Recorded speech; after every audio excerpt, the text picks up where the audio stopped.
Shu qurbaqani ye degan ma'noda keladigan mana bu kitob shu darajada zo'r ekan, menga juda yoqdi. Sababi bu kitobda siz qanchalik tartib intizomli bo'lishingiz kerakligi yorqin misolda oson holatda keltirilgan. Ya'ni kunning asosiy 20%ni, misol uchun ertalab shu soat 11 kimdir ishga borishi 12largacha bo'lgan holatda ishning eng asosiy qismlarini tugatishingiz va qolgan holatda mayda-chuyda holatlari bilan shug'ullanishingiz haqida gapirib bergan.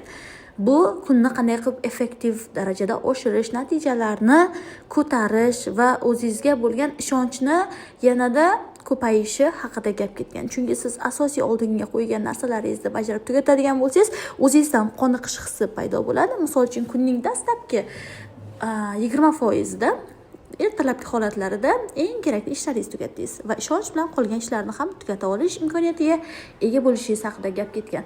Farzandingiz va o'zingiz uchun eng zo'r kitoblardan biri mana shu. Men buni tavsiya beraman sizga.